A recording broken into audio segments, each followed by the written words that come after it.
Nah sekarang saya khusus masuk ke halaman berikutnya karena ini terkait dengan masukan dari teman-teman di DPR mengenai masalah perundungan yang akhir-akhir ini banyak terjadi di program pendidikan dokter spesialis di rumah sakit. Ya. Sejak tahun 2023 kita sudah amati karena 2022 masih sibuk dengan COVID sampai Juni ya, di akhir 2022 kemudian kita membuat rencana transformasi kesehatan yang kita jalankan di 2023 salah satunya di SDM dan kita mengamati banyak masukan dari para peserta didik dan orang tuanya dan kita merespon dengan tanggal 5 Juni kita keluarkan ini kalau nggak salah ada satu kejadian saya lupa kalau nggak salah yang di Medan pertama kali ya. Karena ada PPDS yang memukuli pasiennya sesudah kita kejar ternyata karena PPDS-nya stres. Dari situ kita melihat ada masalah, kemudian kita bentuk tim khusus, kita keluarkan juga instruksi menteri, dan mulai ini bergulirlah proses pengaduan itu mulai masuk secara formal dan kita bisa ikuti yang nanti datanya akan kita sampaikan.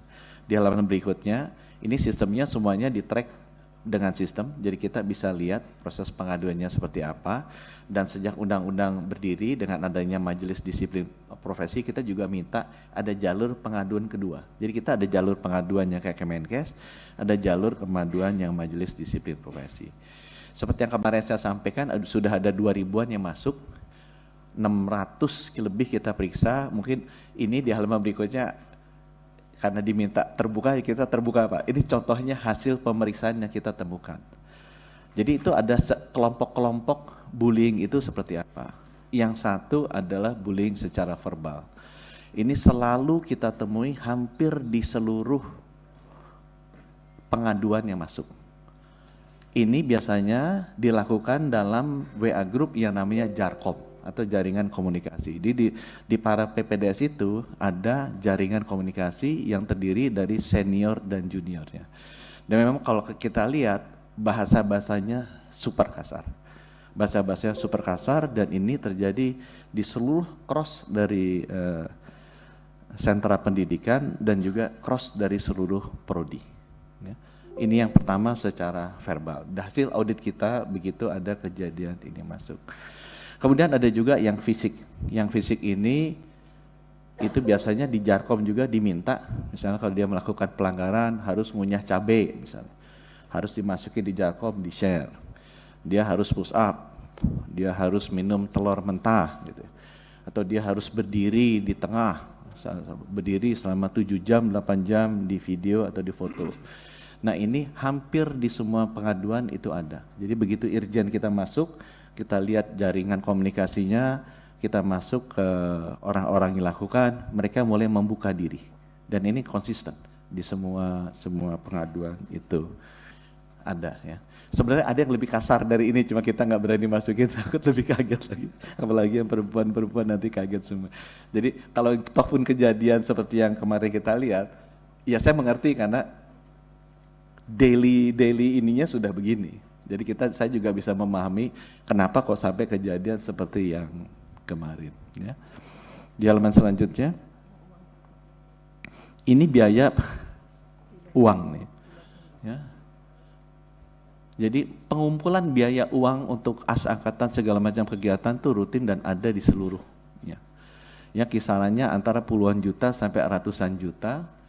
Yang saya kasih yang di bawah itu adalah contohnya almarhum Risma. Dia jadi bendahara 3 bulan di anestesi di Semarang dan dia mengumpulkan uang sekitar 1,6 miliar. Ya. Nah, ini semua datanya yang di bawah ini diambil dari data PPATK. Jadi kita lihat ada iuran rutin setiap bulan yang ditransfer dari 10 peserta didik kepada yang bersangkutan sebagai bendahara. Kemudian dari situ uangnya mengalir ke oknum-oknum tertentu. Jadi data itu ada di PPATK. Dan data-data ini selalu konsisten keluar hampir di semua sentra-sentra pendidikan. Begitu pengaduannya dibuka, kita kirimkan tim audit, auditnya masuk, uangnya keluar. Ya. Ini hampir rutin juga, sama seperti yang ada tadi di Jarkom. Ya. Nah selain biaya-biaya di luar pendidikan yang bisa sampai miliaran ya, ratusan juta sampai miliaran, itu membuat memang keluhannya kenapa pendidikan spesialis itu mahal. Karena biaya-biaya di luar biaya resmi itu tinggi sekali. Ya, biaya-biaya di luar biaya resmi itu sesudah kita periksa tuh tinggi sekali. Dan selain biaya-biaya ini juga sering ada pesanan-pesanan. Ya, mulai dari yang sopan sampai yang sangat tidak sopan. Baik untuk seniornya maupun juga untuk beberapa konsulen-konsulennya. Kita lihat ada data-datanya. Nah, data-data ini kita dapatkan pada saat audit kita periksa. Ya, jadi pemesanan hotel, pemesanan tiket, ada yang buat sendiri, ada yang buat berdua, itu rutin kita kita temukan pada saat audit itu kita lakukan ke tempat-tempat.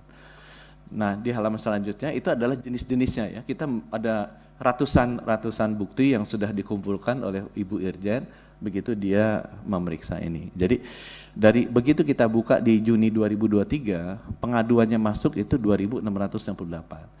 Nah, Irjen kita menyaring ya, apakah yang mana benar-benar perundungan, mana yang enggak.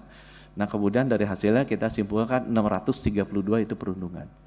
Kita bagi-bagi juga mana yang terjadi di rumah sakit milik Kementerian Kesehatan, mana yang terjadi di rumah sakit lainnya, mana yang terjadi di rumah sakit Fakultas Kedokteran, itu kita bagi ya berdasarkan laporan. Dan ini terus masuk sampai sekarang kita masih terus masuk.